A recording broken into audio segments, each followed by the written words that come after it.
ತಪಸ್ವಿನೋ ದಾನಪರಾ ಯಶಸ್ವಿನೋ ಮನಸ್ವಿನೋ ಮಂತ್ರವಿದಃ ಸುಮಂಗಲಾಃ ಕ್ಷೇಮಂ ನ ವಿಂದಂತಿ ವಿನಾ ಯದರ್ಪಣಂ ತಸ್ಮೈ ಸುಭದ್ರಶ್ರವಸೇ ನಮೋ ನಮಃ. ಶ್ರೀರ್ಯತ್ರರೂಪಿಣ್ಯುರುಗಾಯ ಪಾದಯೋಃ ಕರೋತಿ ಮಾನಂ ಬಹುಧಾ ವಿಭೂತಿಭಿಃ ಪ್ರೇಂಕಶ್ರಿತಾಯಾಃ ಕುಸುಮಾಕರಾನುಗೈಃ ವಿಗೀಯಮಾನಾ ಪ್ರಿಯಕರ್ಮಗಾಯತೆ. ದೇಹೇಂದ್ರಿಯಪ್ರಾಣಮನೋಭಿಮಾನೋ ಜೀವೋಂತರಾತ್ಮ ಗುಣಕರ್ಮಮೂರ್ತಿಃ ಸೂತ್ರಂ ಮಹಾನುಚ್ಯುರುದೇಹಗೀತಃ ಸಂಸಾರ ಆಧಾವತಿ ಕಾಲತಂತ್ರಃ. ಯಸ್ವಾನುಭಾವಮಖಿಲಶ್ರುತಿಸಾರಮೇಕಂ ಅಧ್ಯಾತ್ಮದೀಪಮತಿತೀರ್ಷತಾಂ ತಮೋಂಧಂ ಸಂಸಾರಿಣಾಂ ಕರುಣಯಾಃ ಪುರಾಣಗುಹ್ಯಂ ತಂ ವ್ಯಾಸಸೂನುಮುಪಯಾಮಿ ಗುರುಂ ಮುನೀನಾಂ. ತವ ಸಂಕೀರ್ತನಂ ವೇದಶಾಸ್ತ್ರಾರ್ಥಜ್ಞಾನಸಿದ್ಧಯೇ ಸಂಸಾರೇ ಕ್ಷಯಸಾಗರೇ ಪ್ರಕೃತಿತೋ ಗಾಧೇ ಸದಾ ದುಸ್ತರೆ ಸರ್ವಾವದ್ಯಜಲಗ್ರಹೈರನುಪಮೈಃ ಕಾಮಾದಿಭಂಗಾಕುಲೆ ನಾನಾವಿಭ್ರಮದುರ್ಭ್ರಮೇ ಮಿತಭಯಸ್ತೋಮಾದಿಫೇನೋತ್ಕಟೆ ದುಃಖೋತ್ಕೃಷ್ಟವಿಷೇ ಸಮುದ್ಧರ ಗುರೋ ಮಾಮಗ್ನರೂಪಂ ಸದಾ.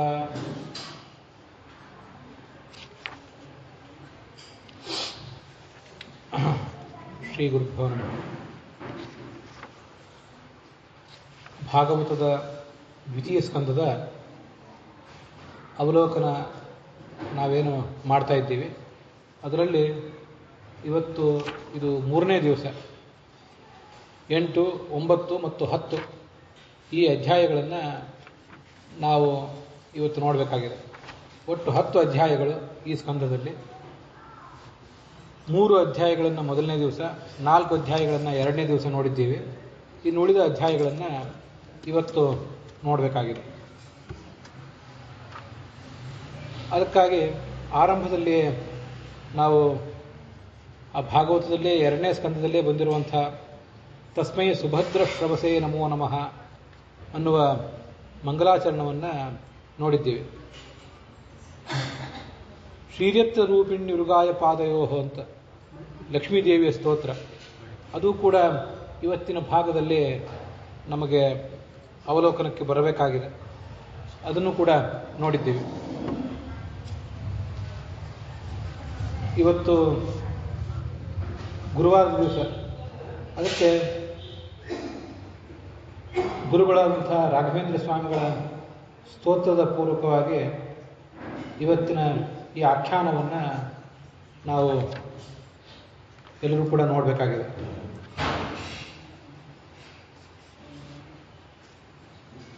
ಏಳನೇ ಅಧ್ಯಾಯದ ಕೊನೆಯಲ್ಲಿ ಇಂಥ ಕೆಲವು ಶ್ಲೋಕಗಳು ಬಂದಿವೆ.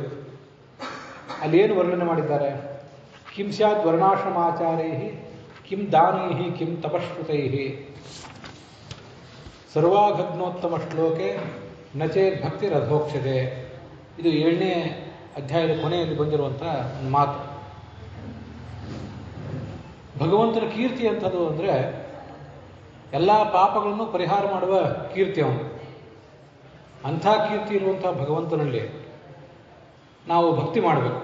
ಆ ಒಂದು ಭಕ್ತಿ ಮಾಡದೆ ಹೋದರೆ ಉಳಿದೆಲ್ಲ ಮಹಾಕಾರ್ಯಗಳನ್ನು ನಾವು ಮಾಡಿದ್ರಿಂದ ಏನು ಫಲ?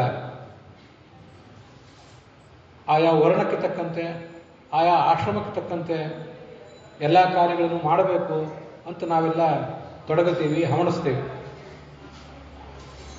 ಅನೇಕ ದಾನ, ತಪಸ್ಸು, ಶಾಸ್ತ್ರಾಭ್ಯಾಸ ಇತ್ಯಾದಿ ಎಲ್ಲವನ್ನೂ ಮಾಡ್ತೀವಿ. ಅದರ ಫಲ ಏನು? ಭಗವಂತನಲ್ಲಿ ಭಕ್ತಿ ಬರುವುದು ಫಲ. ಅದು ಬರದೇ ಹೋದರೆ ಏನು ಫಲ? ಅದರಲ್ಲೇ ಹಿಂದಿನ ಶ್ಲೋಕ ಒಂದು ಬಂದಿತ್ತು, 7ನೇ ಅಧ್ಯಾಯದಲ್ಲೇ 53ನೇ ಶ್ಲೋಕ ಒಂದು. ನರಜನ್ಮ ಬಂದಿದೆ ಅಂತ ನಮ್ಮನ್ನು ನಾವು ಪ್ರಶಂಸೆ ಮಾಡಿಕೊಂಡ್ರೆ ಅದರಿಂದ ಏನು ಲಾಭ? ವಸ್ತುತಃ ನರಜನ್ಮ ಅನ್ನೋದು ಬಹಳ ದೊಡ್ಡದು, ಮನುಷ್ಯ ಜನ್ಮ ಅನ್ನೋದು ಬಹಳ ದೊಡ್ಡದು. ಮಾನವ ಜನ್ಮ ಬಂದಾಗ ಅದನ್ನು ಹಾನಿ ಮಾಡ್ಕೊಳ್ಬಾರ್ದು.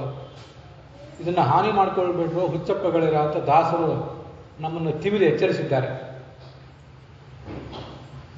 ಆಹಾರ ನಿದ್ರಾ ಭಯ ಮೈಥುನಾನಿ ಸಾಮಾನ್ಯವೇತ ಪಶುಭಿರ್ನರಾಣಾಂ ಜ್ಞಾನಂತು ತೇಷಾಂ ಅಧಿಕೋ ವಿಶೇಷಃ ಜ್ಞಾನೇನ ಹೀನಃ ಪಶುಭಿಃ ಸಮಾನಃ ಅಂತ ಸಂಸ್ಕೃತದ ಒಂದು ಸುಭಾಷಿತ ಜ್ಞಾನದ ಮಹತ್ವವನ್ನು ಹೇಳ್ತದೆ. ಕೇವಲ ಆಹಾರಕ್ಕಾಗಿ ಒಂದು ಪ್ರಯತ್ನ, ನಿದ್ರೆ ಮಾಡೋದು, ನಿದ್ರೆ ಬಂದಾಗ ನಿದ್ರೆ ಮಾಡೋದು, ಭಯ, ಬೇರೆ ಯಾರಾದರೂ ನಮ್ಮನ್ನು ಭಯಪಡಿಸಿದರೆ ಆ ಭಯದಿಂದ ಹೇಗೆ ಪಾರಾಗುವುದು ಅಂತ ಆಲೋಚನೆ ಮಾಡೋದು. ಹಾಗೆ ಇನ್ನಿತರರನ್ನು ಕೆಲವು ಬಾರಿ ನಾವು ಭಯಪಡಿಸೋದು. ಇದೆಲ್ಲ ಪ್ರಾಣಿಗಳು ಮಾಡ್ತವೆ, ಮನುಷ್ಯನೂ ಮಾಡ್ತಾನೆ. ಮೈಥುನ, ಯುಕ್ತ ವಯಸ್ಸು ಬಂದಾಗ ಈ ಜಗತ್ತಿನಲ್ಲಿ ಹಕ್ಕಿಗಳು, ಮೀನುಗಳು, ಆಕಾಶದಲ್ಲಿ ಸಂಚಾರ ಮಾಡುವ ಹಕ್ಕಿಗಳು, ನೀರಿನಲ್ಲಿ ಸಂಚಾರ ಮಾಡುವ ಪ್ರಾಣಿಗಳು, ನೆಲದ ಮೇಲೆ ಸಂಚರಿಸುವ ಪ್ರಾಣಿಗಳು, ಹುಳ ಹುಪ್ಪಡಿಗಳು ಎಲ್ಲವೂ ಕೂಡ ಸಂತಾನೋತ್ಪಾದನೆ ಮಾಡಿಯೇ ಮಾಡ್ತವೆ. ಇದು ನಮಗೂ ಇದೆ, ಅವುಗಳಿಗೂ ಇದೆ. ಇವನಿಗೆ ಜ್ಞಾನ ಅನ್ನೋದೊಂದು ಹೆಚ್ಚಿನದು. ಆ ಜ್ಞಾನ ಅಂದರೆ ಯಾವ ಜ್ಞಾನ? ತತ್ವಜ್ಞಾನ ಅನ್ನೋದೇ ಒಂದು ದೊಡ್ಡ ಜ್ಞಾನ. ಆ ಜ್ಞಾನ ಇಲ್ಲದೆ ಹೋದರೆ ಅದರಿಂದ ಅವನಿಗೆ ಲಾಭ ಏನು? ಉಳಿದ ಜ್ಞಾನ, ತತ್ವಜ್ಞಾನವೇ ಜ್ಞಾನ. ಉಳಿದ ಜ್ಞಾನ ಅಂತನ್ನುವುದು ಎಷ್ಟೋ ಬಾರಿ ಮನುಷ್ಯನಿಗಿಂತ ಹೆಚ್ಚು ಪ್ರಾಣಿಗಳಿಗೆ, ಪಕ್ಷಿಗಳಿಗೆ, ಕ್ರಿಮಿಕೀಟಗಳಿಗೆ ಇದೆ. ಈ ಜಗತ್ತಿನಲ್ಲಿ ಹೇಗೆ ನಾವು ಆಹಾರಕ್ಕಾಗಿ ಪ್ರಯತ್ನ ಪಡಬೇಕು, ಹೇಗೆ ಮನೆ ಕಟ್ಕೋಬೇಕು, ಹೇಗೆ ಗೂಡು ಕಟ್ಟಬೇಕು, ಹೇಗೆ ನಮ್ಮ ಶತ್ರುಗಳನ್ನು ಸದೆ ಬಡಿಬೇಕು, ನಾವು ಹೇಗೆ ಪಾರಾಗಬೇಕು ಅನ್ನುವುದೆಲ್ಲ ಮನುಷ್ಯನಿಗಿಂತ ಪ್ರಾಣಿಗಳಿಗೆ ಹೆಚ್ಚು ಚೆನ್ನಾಗಿ ಗೊತ್ತಿದೆ. ಮನುಷ್ಯ ಅದನ್ನು ಪ್ರಯತ್ನಪಟ್ಟು ಕಲಿಯಬೇಕಾಗ್ತದೆ. ಈ ಜಗತ್ತಿನಲ್ಲಿ ನಾವು ಬದುಕಿ ಬಾಳಬೇಕಾದ್ರೆ ಒಂದಿಷ್ಟು ಏನಾದರೂ ವಿದ್ಯೆ ಬೇಕು. ಆ ವಿದ್ಯೆಯನ್ನು ನಮಗೆ ಮನೆಯಲ್ಲೇ ಕೂತು ಕಲ್ತ್ಕೊಳ್ಳಿಕ್ಕಾಗೋದಿಲ್ಲ. ಸಹಜವಾಗಿ ಜೀನ್ಸಿನ ಮೂಲಕ ವಿದ್ಯೆ ಬಂದಿರ್ತದಾದರೂ ಕೂಡ ಆ ವಿದ್ಯೆಯನ್ನು ಮತ್ತೆ ನಾವು ರೂಢ ಮಾಡ್ಕೊಳ್ಬೇಕಾಗ್ತದೆ. ಯಾವ ಉದ್ಯೋಗವು, ಯಾವ ವ್ಯವಹಾರವು ಬೇಕಾದ ಯಾವ ಶಿಕ್ಷಣವೂ ಕೂಡ ಮನೆಯಲ್ಲಿ ಹಾಗೇ ಕೂತಿದ್ದು ಮನುಷ್ಯನಿಗೆ ಸಿಗೋದಿಲ್ಲ.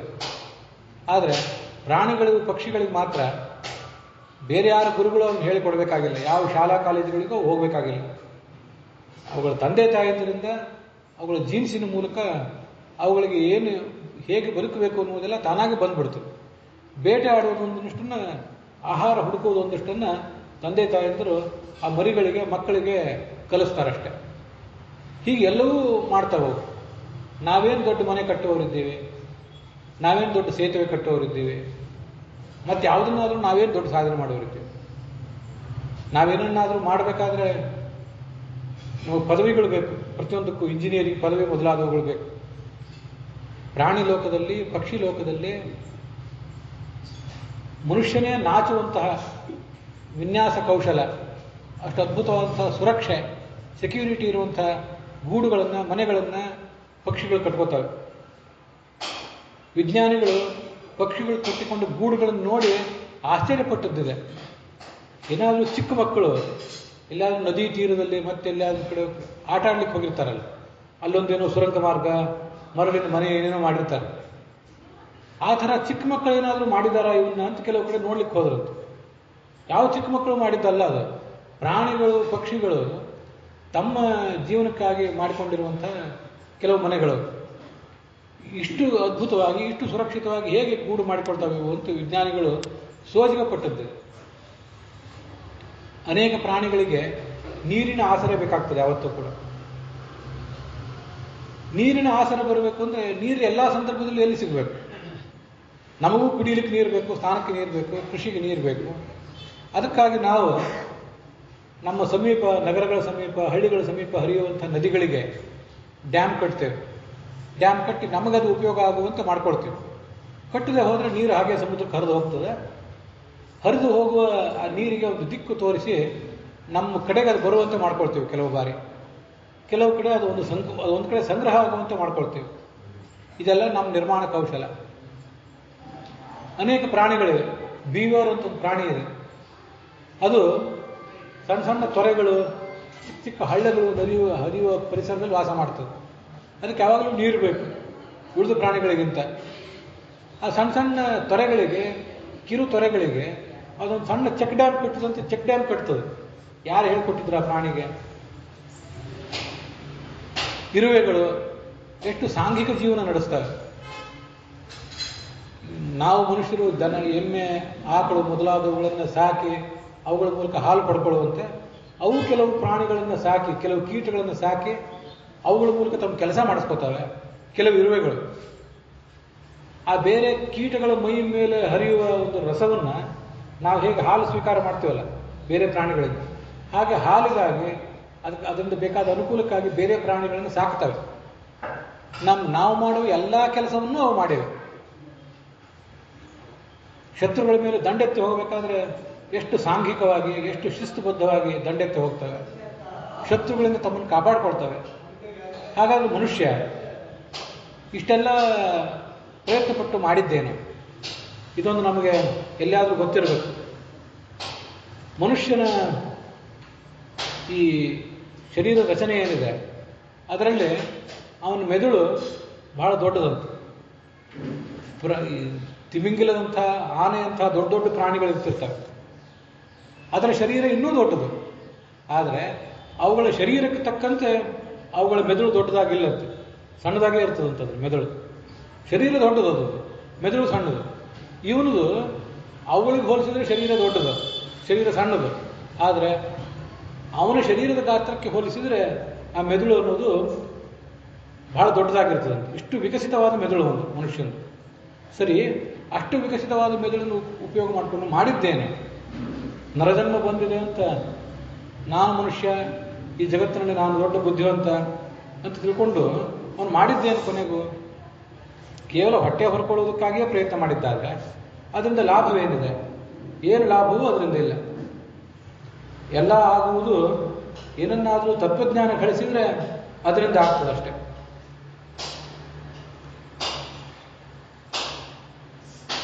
ನಮ್ಮ ಒಟ್ಟಾರೆ ಶರೀರ ಏನಿದೆ, ಆ ಶರೀರದ 2 ಭಾಗ ಮೆದುಳು ಇರ್ತದೆ ಮನುಷ್ಯನಿಗೆ.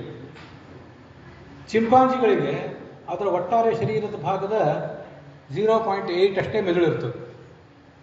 ನಮ್ಮದು ಒಟ್ಟಾರೆ ಶರೀರದ 2 ಭಾಗ ಮೆದುಳು, ಇನ್ನು 98 ಭಾಗದಂತ ಶರೀರದ ರಚನಾಕ್ಕೆ ಹೋಲಿಸಿದೆ.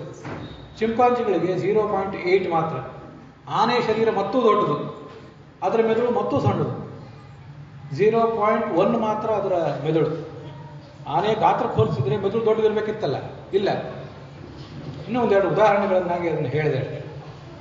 ಆದರೆ ಇಷ್ಟು ವಿಕಸಿತವಾದ ಮೆದುಳು, ಇದನ್ನೆಲ್ಲ ಇಟ್ಕೊಂಡು ನಾವು ಮಾಡಿದ್ದೇನೆ. ಏನಾದರೂ ಮಾಡಬೇಕಲ್ಲ, ಭಗವಂತನಲ್ಲಿ ಅವಿಚ್ಛಿನ್ನವಾದ ಭಕ್ತಿ ಬೇಕಲ್ಲ. ನೃಜನ್ಮನಿ ನತುಷ್ಯೇತ ಕಿಂ ಫಲಂ ಯಮನಶ್ವರೇ. ನಾವು ಮನುಷ್ಯರು ಅಂತ ತಿಳ್ಕೊಂಡು ನಮ್ಮ ಬೆನ್ನು ನಾವೇ ತಟ್ಟಿಕೊಂಡು ಸೃಷ್ಟಿಯಲ್ಲೇ ಅತ್ಯುನ್ನತವಾದ ಜೀವ ಇದು ಅಂತ ಅನ್ಸ್ಕೊಂಡು ಏನು ಲಾಭ? ಭಗವಂತನಲ್ಲಿ ಭಕ್ತಿ ಮಾಡಬೇಕು. ಆ ಭಗವಂತನಲ್ಲಿ ಭಕ್ತಿ ಮಾಡಿದರೆ, ಭಗವಂತನ ಮಹಿಮೆಯನ್ನು ಅನವರತವಾಗಿ ಕೇಳಿದರೆ, ಆವಾಗ ಆತ್ಮ ನಮುಷ್ಯತೆ.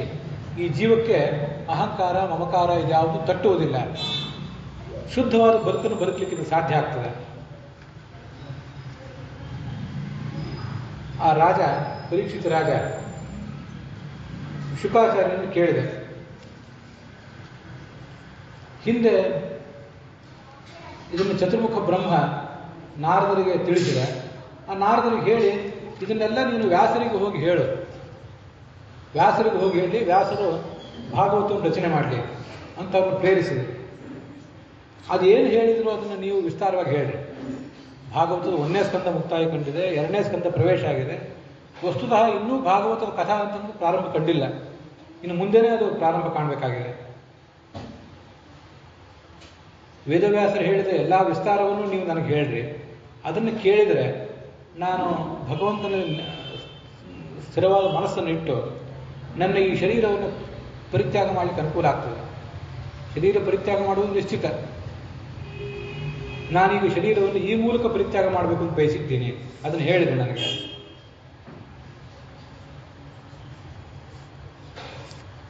ಭಗವಂತನ ಪಾದಕಮಲ ನಮ್ಮ ಎಲ್ಲ ರೀತಿಯಾದ ದುಃಖಗಳಿಗೂ ಪರಿಹಾರಕ್ಕಾದ.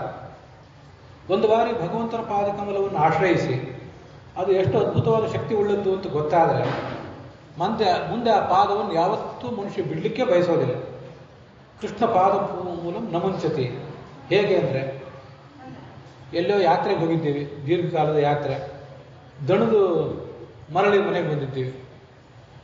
ಸಾಕು, ಇನ್ಯಾವ ಯಾತ್ರೆಗೂ ಹೋಗೋದಿಲ್ಲ, ಇನ್ಯಾವ ಊರಿಗೂ ಹೋಗೋದಿಲ್ಲ, ಇಲ್ಲೇ ಕೂತ್ಕೊಂಡು ಬಿಡ್ತೀನಿ ಅಂತ ಅನ್ಕೋತೀವಿ. ಯಾಕೆಂದರೆ ಮನೆ ನಮಗಷ್ಟು ಆರಾಮದಾಯಕವಾಗಿರ್ತದೆ, ಮನೆಯನ್ನು ಬಿಟ್ಟು ಹೋಗಲಿಕ್ಕೆ ಬಯಸೋದಿಲ್ಲ. ಆ ಥರ ಈ ಭಗವಂತ ಅನ್ನೋದು ಒಂದು ಮನೆ ಇದ್ದಂತೆ. ಭಗವಂತನನ್ನ ಶರಣ ಅಂತ ವಿಷ್ಣು ಸಹಸ್ರನಾಮದಲ್ಲೇ ವರ್ಣನೆ ಮಾಡ್ತಾರೆ. ಶರಣ ಅಂದರೆ ರಕ್ಷಕ ಅಂತನೂ ಅರ್ಥ, ಶರಣ ಅಂದರೆ ಮನೆ ಅಂತನೂ ಅರ್ಥ. ನಿಜವಾದ ಮನೆ, ನಿಜವಾದ ರಕ್ಷಕ ಇದೆಲ್ಲವೂ ಭಗವಂತನೇ. ಭಗವಂತನಿಗೂ ಮನೆಯೂ ಹೌದು, ಭಗವಂತ ಸೇತುವೂ ಹೌದು. ಈ ಸಂಸಾರದಿಂದ ನಮ್ಮನ್ನು ದಾಟಿಸುವ ಸೇತುವೆ ಅವನು. ಇಮಾಂ ಘೋರಾಂ ವಶಿವಾಂ ನದೀಂ ತೀರ್ಥ ಏನಂ ಸೇತುಮಾಪ್ಯ ಅನೇನೈವ ಸೇತುನ ಮೋದತೆ ಪ್ರಮೋದತೆ ಆನಂದೇ ಭವತಿ ಅಂತ ವಿಷ್ಣು ಸಹಸ್ರ ಬ್ರಹ್ಮಸೂತ್ರ ಭಾಷ್ಯದಲ್ಲೇ ಬರುವಂಥ ಒಂದು ವೇದವಾಕ್ಯ. ಘೋರಾಂ ವಶಿವಾಂ ನದೀಂ ತೀರ್ಥ, ಅಮಂಗಳಕರವಾದಂಥ ಭಯಾನಕವಾದ ನದಿ ಇದು, ಈ ಸಂಸಾರ ಅನ್ನೋ ನದಿ. ಅದನ್ನು ನೀವು ನದಿ ಅಂತಾದರೂ ತಿಳ್ಕೊಳ್ರಿ, ಸಮುದ್ರ ಅಂತಾದರೂ ತಿಳ್ಕೊಳ್ರಿ, ಏನಾದರೂ ಒಂದು. ಇದನ್ನು ದಾಟುವುದು ಹೇಗೆ? ದಾಟಲಿಕ್ಕೆ ಒಂದು ಸೇತುವೆ ಬೇಕು, ಅಥವಾ ಒಂದು ನೌಕೆ ಆದರೂ ಬೇಕು. ಭಗವಂತನ ಪಾದಕಮಲವೇ ನೌಕೆ, ಭಗವಂತನೇ ಅದಕ್ಕೆ ಸೇತುವೆ. ಭಗವತ್ಪಾದ ನೌಕೆಯಂ ನಾಣ್ಯ ನೌಕೋಪಮಾ ಭವೇತ್ ಅಂತ ಮುಂದೆ 10-11ನೇ ಸ್ಕಂದದಲ್ಲಿ ಭಗವಂತನ ಪಾದವನ್ನು ನೌಕೆಗೆ ಹೋಲಿಸಿದ್ದಾರೆ. ಮುಂದೆ ಅದನ್ನು ಕೇಳ್ತೀರಿ ನೀವು.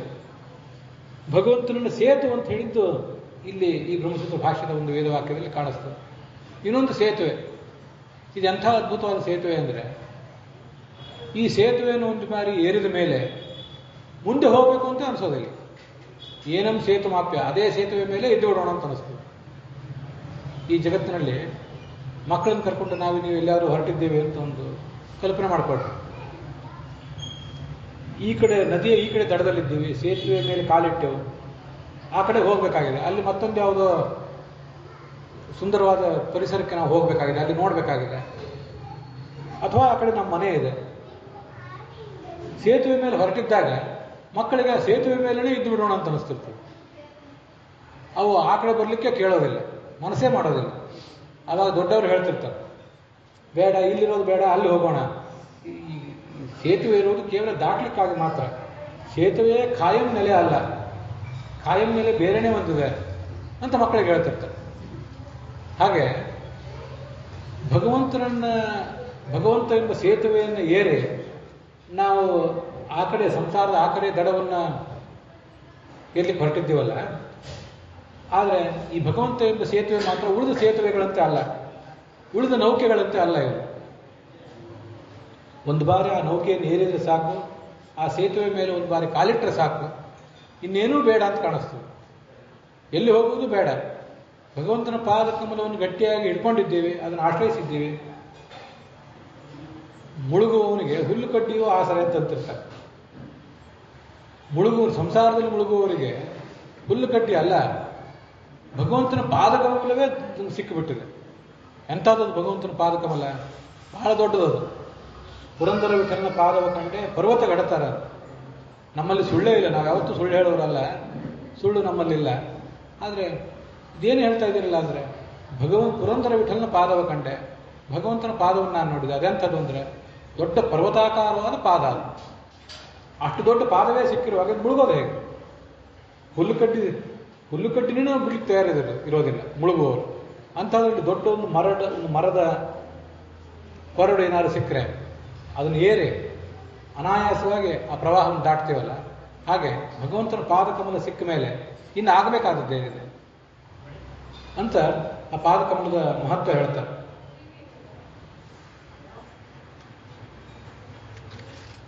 ಹೀಗೆ ಪರೀಕ್ಷಿತ್ ಕೇಳ್ತಿದ್ದಾನೆ, ಇಂಥ ಅದ್ಭುತವಾದ ಶಕ್ತಿ ಇದ್ದಿದ್ದು ಆ ಭಗವಂತನ ಪಾದಕಮಲ, ಅದನ್ನು ಅಪೇಕ್ಷಿಸಿದವನು, ಅದನ್ನು ಆಶ್ರಯಿಸಿದವನು ಮತ್ತೆಲ್ಲಿಯೂ ಕೂಡ ಹೋಗ್ಲಿಕ್ಕೆ ಅಪೇಕ್ಷೆ ಪಡೋದಿಲ್ಲ. ಅದಕ್ಕಾಗಿ ನನಗೆ ನೀವು ಅದನ್ನೇ ಉಪದೇಶ ಮಾಡ್ರಿ, ಅವನನ್ನು ತಲುಪುವುದನ್ನೇ ಪ್ರಯತ್ನ ಮಾಡ್ರಿ. ಅತ್ರ ಪ್ರಮಾಣಂ ಹಿ ಭವಾನ್ ಪರಮೇಷ್ಠಿ ಯಥಾತ್ಮಭೂಃ ಅಪರೇಶ್ಯನುತಿಷ್ಠಂತಿ ಪೂರ್ವೇಶಾಂ ಪೂರ್ವಜೈಃ ಕೃತಂ. ಪರೀಕ್ಷಿತ ಶುಕಾಚಾರ್ಯನು ಕೇಳ್ತಿದ್ದಾನೆ, ನೀವು ನನಗೆ ಪರಮಾಪ್ತರು. ಯಾರಿಂದಾದರೂ ಏನಾದರೂ ಒಂದು ಉಪದೇಶ ಕೇಳುವಾಗ ಸಂಕಷ್ಟದ ಸ್ಥಿತಿಯಲ್ಲಿ ನಾವಿದ್ದಾಗ ಆಪ್ತರಾದವರನ್ನು ಅವಲಂಬಿಸ್ತೇವೆ. ಒಂದು ಸಣ್ಣ ಮನೆ ಕಟ್ಟಲಿಕ್ಕೆ ಜೀವಮಾನದಲ್ಲಿ ಒಂದು 60-70 ವರ್ಷ ಇರುವ ಮನೆ, ಮತ್ತೊಂದು ಯಾವುದೋ ಪ್ರಯಾಣ, ಎಲ್ಲೋ ಯಾತ್ರೆ ಮಾಡಬೇಕಾಯ್ತು. ಈಗಾಗಲೇ ಯಾತ್ರೆ ಮಾಡಿ ಬಂದವರು ಅನುಭವ ಕೇಳ್ತೇವೆ. ಈಗಾಗಲೇ ಮನೆ ಕಟ್ಟಿದವರನ್ನ ಯಾರನ್ನು ಕರೆದು, ಯಾವ ತಂತ್ರಜ್ಞಾನ ಕರೆದು ಮನೆ ಕಟ್ಟಿಸ್ಬೇಕು ಹೇಳ್ರಿ ಅಂತ ಕೇಳ್ತೇವೆ. ಒಟ್ಟಾರೆ ನಾವು ಬದುಕಿರುವುದು ಒಂದು 60-70 ವರ್ಷ, 70-80 ವರ್ಷ. ಅದರಲ್ಲಿ ನಾವು ಕಟ್ಟಿದ ಮನೆಯಲ್ಲಿ ನಾವು ಬದುಕಿರೋದು ಎಷ್ಟು? ನಮ್ಮ 30-40ನೇ ವಯಸ್ಸಿನಲ್ಲಿ ಮನೆ ಕಟ್ಟಿರೋದು. ಆಮೇಲೆ ನಾವು ಬದುಕಿರುವುದು ಮತ್ತೊಂದು 30-40 ವರ್ಷ ಮಾತ್ರ. ಒಂದು ಮನೆ ಕಟ್ಟಲಿಕ್ಕೆ ನಾವು ಇಷ್ಟು ಪ್ರಯತ್ನ ಪಡ್ತೀವಿ, ಉತ್ತಮನಾದಂಥ ನಂಬಿಕಸ್ಥನಾದಂಥ ತಂತ್ರಜ್ಞಾನ ಕಲಿಯುವ ಪ್ರಯತ್ನ ಪಡ್ತೀವಿ. ಈಗ ಮುಕ್ತಿಗೆ ನಾವು ಸೇತುವೆ ಕಟ್ಟಿಕೋಬೇಕಾಗಿದೆ, ಮುಕ್ತಿಯ ಮಾರ್ಗವನ್ನು ಹಿಡಿಯಬೇಕಾಗಿದೆ. ಪರಮಾಪ್ತನಾದಂಥ ಗುರುವನ್ನು ಅವಲಂಬಿಸಬೇಕು. ಚತುರ್ಮುಖ ಬ್ರಹ್ಮದೇವ ಎಲ್ಲರಿಗೂ ಲೋಕಗುರು, ಏಷ ಲೋಕಗುರು ಸಾಕ್ಷಾತ್ ಅಂತ ಮಹಾಭಾರತ ಅವನನ್ನು ಲೋಕಗುರು ಅಂತ ವರ್ಣನೆ ಮಾಡ್ತದೆ. ಅವನು ಜಗತ್ತಿನ ಎಲ್ಲರಿಗೂ ಗುರು, ಪರಮಾಪ್ತ.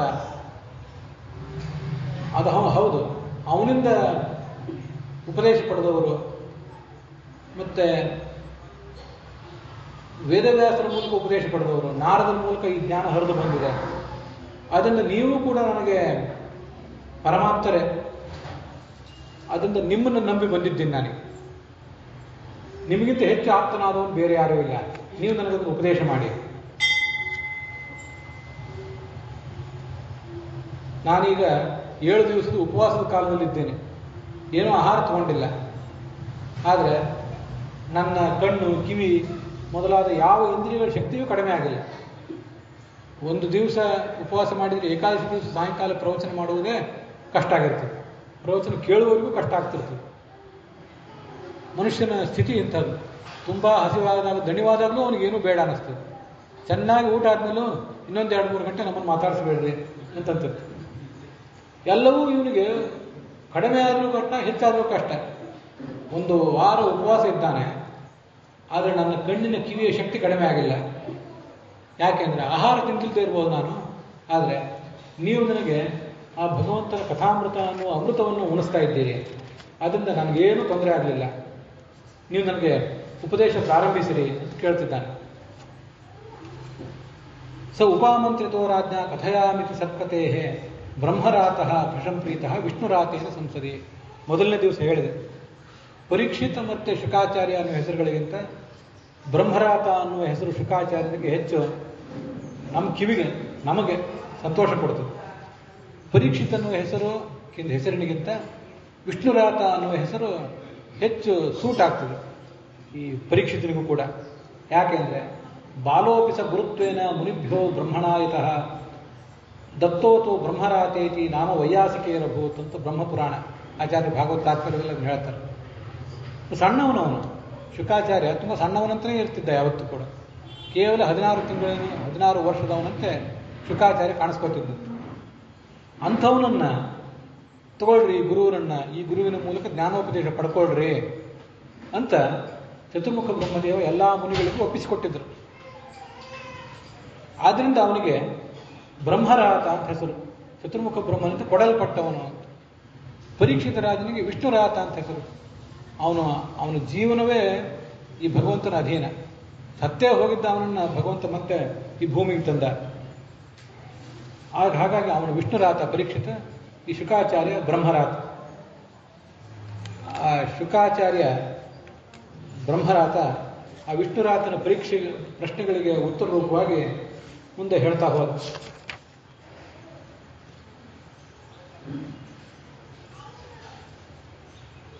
ಆತ್ಮಮಾಯಾಮೃತೆ ರಾಜನ್ ಪರಸ್ಯ ಅನುಭವಾತ್ಮನಃ ನ ಘಟೇತಾರ್ಥ ಸಂಬಂಧ ದ್ರಷ್ಟು ಸ್ವಪ್ನೇ ದ್ರಷ್ಟುಲಿವಾಂಜಸ. ಇದೊಂದು ಶ್ಲೋಕ.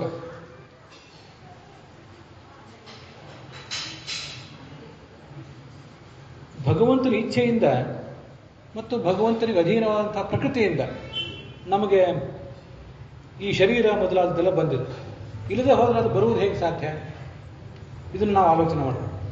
ಒಳಗೆ ಸ್ವರೂಪ ದೇಹ ಇದೆ, ಅದರ ಹೊರಗೆ ಲಿಂಗದೇಹ ಇದೆ. ಅನಾದಿ ಕಾಲದಿಂದಲೂ ಲಿಂಗದೇಹ ಇದೆ. ಅದು ಮುಕ್ತಿಗೆ ಹೋಗುವಾಗ ಹೊರಟೋಗ್ತದೆ. ಪ್ರತಿಯೊಂದು ಸೃಷ್ಟಿಯ ಆರಂಭದಲ್ಲಿಯೂ ಕೂಡ ಅನಿರುದ್ಧ ದೇಹ ಅಂತ ಒಂದು ಹೊಸದಾಗಿ ಬರ್ತದೆ. ಸೃಷ್ಟಿಯ ಕೊನೆಯಲ್ಲಿ ಅನಿರುದ್ಧ ದೇಹ ಹೊರಟೋಗ್ತದೆ. ಇಷ್ಟೆಲ್ಲ ಸಾಲದು ಅಂತ ಹೊರಗೊಂದು ತಂದೆ ತಾಯಿಯಿಂದ ಬಂದಿರುವಂತಹ ಭೌತಿಕ ದೇಹ ಇದೆ. ಇವೆಲ್ಲ ಯಾಕೆ ಬಂದವು ಜೀವನಿಗೆ? ಭಾಗವತ ತಾತ್ಪರ್ಯ ಅದನ್ನು ವರ್ಣನೆ ಮಾಡ್ತದೆ.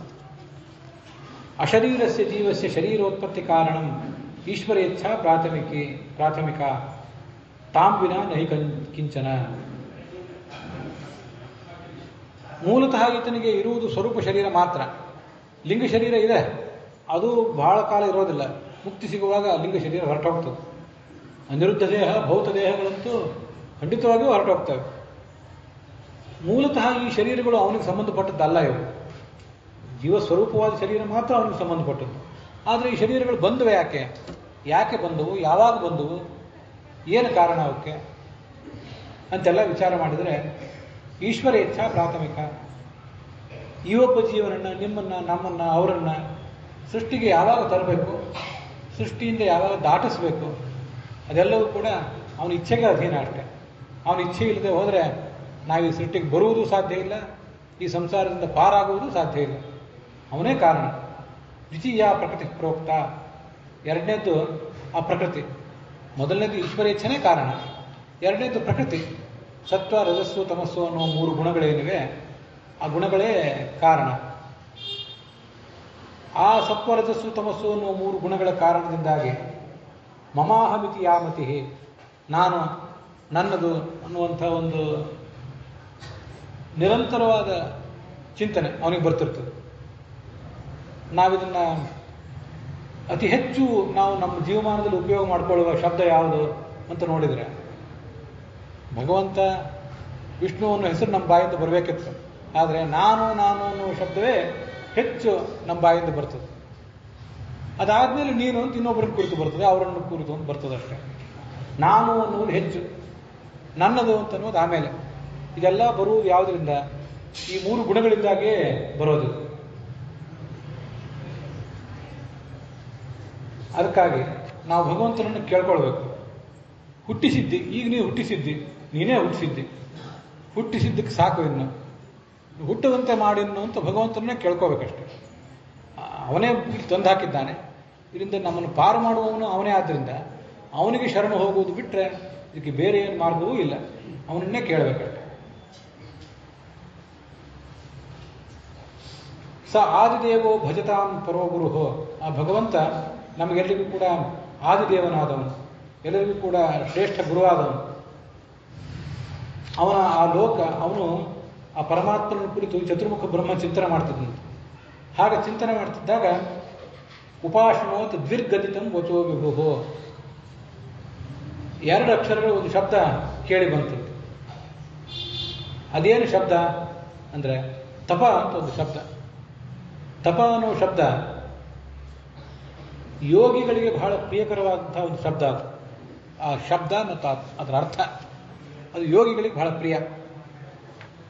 ಯಾಕೆಂದರೆ ನಿಷ್ಕಿಂಚನಾನಾಂ ನೃಪ ಯದ್ಧನಂ ವಿದುಹು. ಯಾರಿಗೆ ಲೌಕಿಕ ಸಂಪತ್ತು ಅಂದರೆ ತೀರಾ ತಿರಸ್ಕಾರ ಇದೆ, ಲೌಕಿಕ ಸಂಪತ್ತಿನ ಕಡೆಗೆ ಗಮನವೇ ಅವ್ರದ್ದು ಇಲ್ವೋ, ಅಂಥವರಿಗೆ ದೊಡ್ಡ ಸಂಪತ್ತು ಅಂದರೆ ಯಾವುದು? ತಪಸ್ಸು. ಭಗವಂತನ ಕುರಿತು ಶ್ರವಣ ಮಾಡುವುದು, ಮನನ ಮಾಡುವುದು, ಧ್ಯಾನ ಮಾಡುವುದು ಅನ್ನೋದೇ ಒಂದು ದೊಡ್ಡ ತಪಸ್ಸು. ಅಂಥ ಒಂದು ತಪಸ್ಸು ಅನ್ನೋ ಶಬ್ದ ಅವನಿಗೆ ಕೇಳಿಸ್ತಂತೆ. ಎಲ್ಲಿಂದ ಕೇಳಿಸ್ತದೆ ಅಂತ ನೋಡಿದ, ಸುತ್ತಮುತ್ತ ನೋಡಿದ, ಅದೆಲ್ಲೂ ಕಾಣಲಿಲ್ಲ. ಕೊನೆಗೆ ಮತ್ತೆ ಹಾಗೆ ತಪಸ್ಸು ಮುಂದುವರಿಸಿದ. ಮುಂದೆ ಕೊನೆಗೆ ಅವನು ತಪಸ್ಸಿನಿಂದ ಸಂತುಷ್ಟನಾಗಿ ಆ ಭಗವಂತ ತನ್ನ ಲೋಕವನ್ನು ತೋರಿಸಿದಂತೆ. ಅಲ್ಲಿ ಶೋಕ, ಮೋಹ ಇತ್ಯಾದಿಗಳಿಗೆ ಯಾವ ದುರ್ಗುಣಗಳಿಗೂ ಅವಕಾಶ ಇಲ್ಲ. ಮನುಷ್ಯ ಎಲ್ಲವನ್ನೂ ಕಳ್ಕೊಂಡು ಸ್ವಚ್ಛವಾಗಿ ಅಲ್ಲಿ ವಿಜೃಂಭಿಸ್ತಾ ಇರ್ತಾನೆ.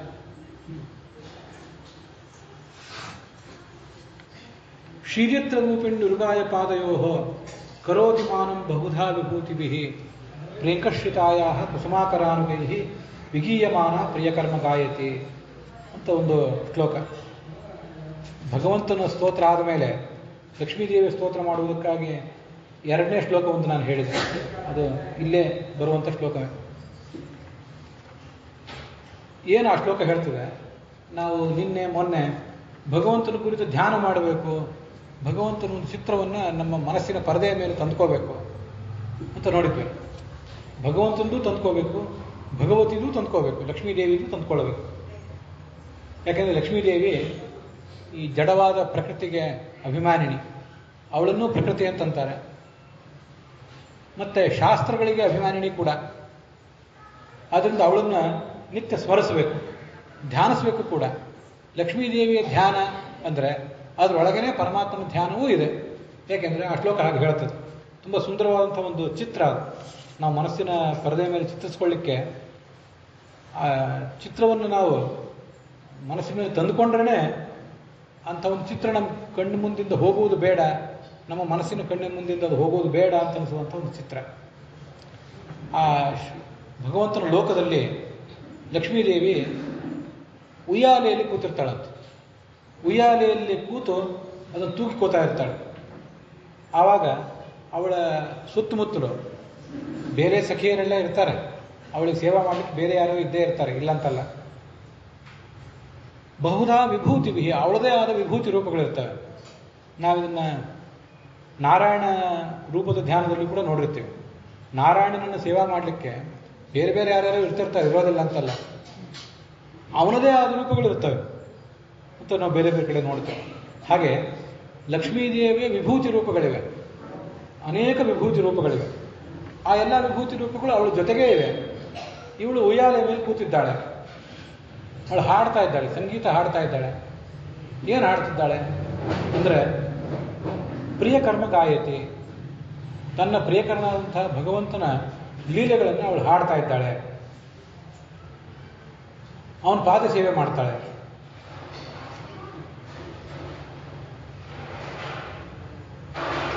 ಅವಳು ಭಗವಂತನ ಗುಣಗಾನ ಮಾಡ್ತಿದ್ದಾಳೆ.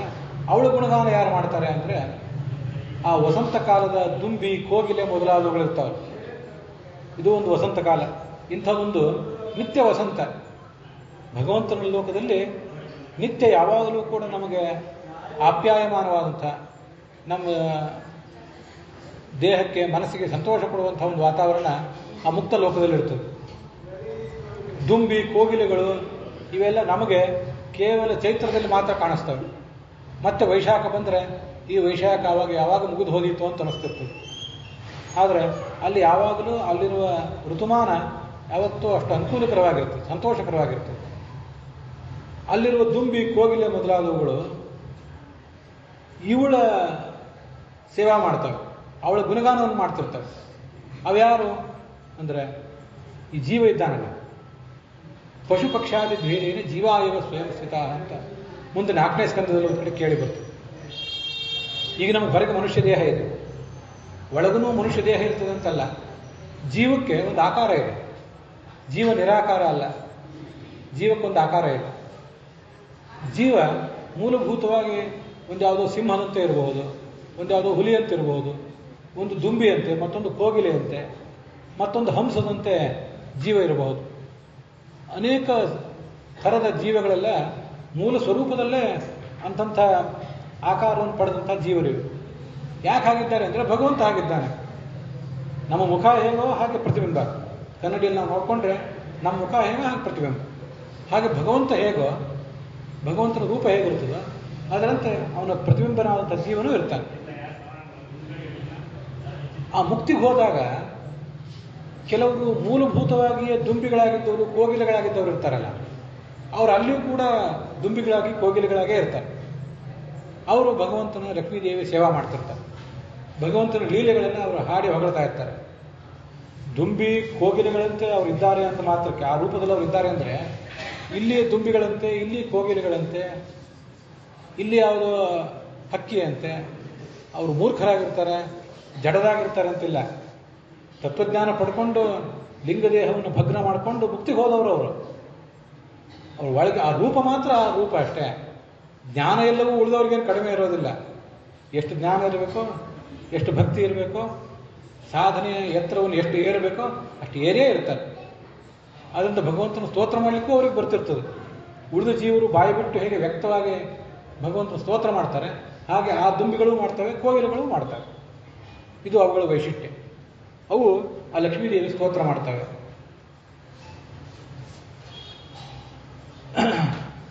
ಅಲ್ಲಿ ಆ ಚತುರ್ಮುಖ ಬ್ರಹ್ಮ ಪರಮಾತ್ಮನನ್ನು ಕಂಡ. ಅಲ್ಲಿ ಪರಮಾತ್ಮನ ಸುತ್ತಲೂ ಇರುವಂಥ ದೇವತೆಗಳು, ನಾವು ಪೂಜಾ ಕಾಲದಲ್ಲಿ ನಾನಾ ಥರದ ಆವರಣಗಳನ್ನೆಲ್ಲ ಚಿಂತನೆ ಮಾಡ್ತೇವೆ. ವಿಮಲ, ಉತ್ಕರ್ಷಿಣಿ, ಜ್ಞಾನ, ಯೋಗ, ಕ್ರಿಯಾ ಮೊದಲಾದ ಶಕ್ತಿಗಳು, ಇಂಥವೆಲ್ಲ ಭಗವಂತನ ಸ್ವರೂಪಭೂತವಾದ ಶಕ್ತಿಗಳು ಅವನು ಸುತ್ತುವರೆದಿರ್ತವೆ. ಅಂಥ ವೈಭವ ಅವನು. ಆ ಭಗವಂತನನ್ನು ಕಂಡು ಕೂಡಲೇ ಚತುರ್ಮುಖ ಬ್ರಹ್ಮನ ಎದೆ ಆನಂದದಿಂದ ಉಬ್ಬಿ ಹೋಯಿತಂತೆ. ಪರಮಾತ್ಮ ಹೇಳಿದಂತೆ, ದೀರ್ಘಕಾಲ ನೀನು ತಪಸ್ಸು ಮಾಡಿದೆ. ತ್ವಯಾಹಂ ತೋಷಿತ ಸಮ್ಯಕ್ ವೇದಗರ್ಭ ಶಿಕ್ಷೆಯ ಚಿರಂ ಕೃತೇನ ತಪಸ್ಸ. ಎಷ್ಟು ವರ್ಷ ತಪಸ್ಸು ಮಾಡಿದ್ದಾನೆ ನಾವೀಗಾಗಲೇ ನೋಡಿದ್ದೇವೆ. 31,104,000 ಕೋಟಿ ವರ್ಷ ಚತುರ್ಮುಖ ಬ್ರಹ್ಮನ ಆಯುರ್ಮಾನ. ಈ ಹಿಂದೆ 99 ಕಲ್ಪ ಅವನ ಸಾಧನೆ ಆಗಿ ಹೋಗಿದೆ. ಏನೇನು ಅವತಾರಗಳನ್ನು ಮಾಡಬೇಕು, ಏನೇನು ಕೆಲಸಗಳನ್ನು ಮಾಡಬೇಕು ಎಲ್ಲ ಮಾಡಿ ಮುಗಿಸಿದ್ದಾನೆ. 100ನೇ ಜನ್ಮವಾಗಿ ಚತುರ್ಮುಖ ಬ್ರಹ್ಮನ ಜನ್ಮ ಬಂದಿದ್ದಾನೆ. ಈ ಹಿಂದೆನೂ ದೊಡ್ಡ ತಪಸ್ಸು ಮಾಡಿದ್ದಾನೆ.